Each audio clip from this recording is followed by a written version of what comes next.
സൂറത്തുൽ ഖിയാമയിലെ 26, 27 ആയത്തുകളാണിത്. ഇവിടെ 27ാമത്തെ ആയത്തില് മൻ എന്നുള്ളിടത്ത് സാക്കിനായ നൂനിന് മുകളിലായിട്ടാണ് കുഞ്ഞ് സീൻ കാണുക, സക്തിന്റെ അടയാളമായിട്ടുള്ള സീൻ. എങ്ങനെയാണ് പാരായണം ചെയ്യുക എന്ന് നോക്കാം.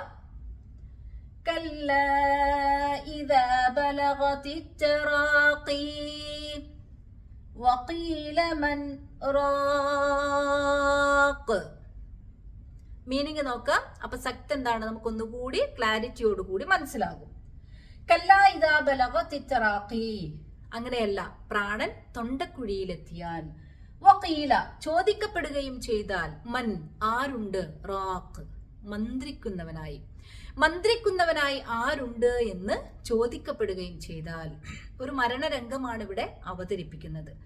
നമുക്കൊക്കെ അനുഭവങ്ങൾ ഉണ്ടാവും. നമ്മുടെ ഏറ്റവും അടുത്ത ആള് മരണാസന്ന നിലയിൽ കിടക്കുമ്പോൾ അവിടെ നമുക്ക് പ്രതീക്ഷയൊക്കെ പോയിട്ടുണ്ടാവും. അപ്പോഴും നമ്മൾ എന്താണ് പ്രതീക്ഷിച്ചുകൊണ്ടിരിക്കും, ഇനി എന്താണ് വഴി, ജീവൻ നിലനിർത്തുന്നതിന് വേണ്ടി എന്താണ് വഴി, അതാണ് ഇവിടെ അവതരിപ്പിക്കുന്നത്.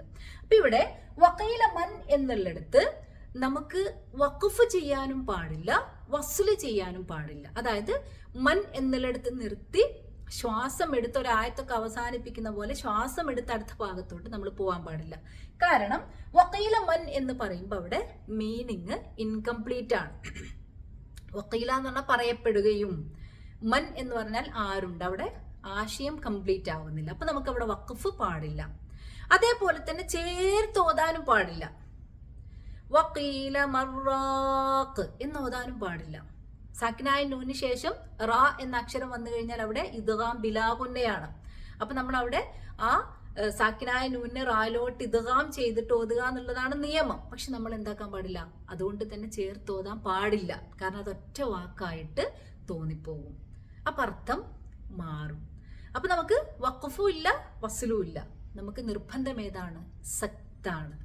മൻ എന്നുള്ളിടത്ത് ഒന്ന് മൗനം പാലിച്ച് ശ്വാസമെടുക്കാതെ റാഖ് എന്ന പദത്തിലോട്ട് പോവുക. അത് നമുക്ക് എന്താണ്, വാജിബാണ്, നിർബന്ധമാണ്. അപ്പൊ എങ്ങനെ നമ്മൾ പാരായണം ചെയ്യുക? കല്ലാ ഇദാ ബലഗതിത് തറാഖി വഖീല മൻ റാഖ്.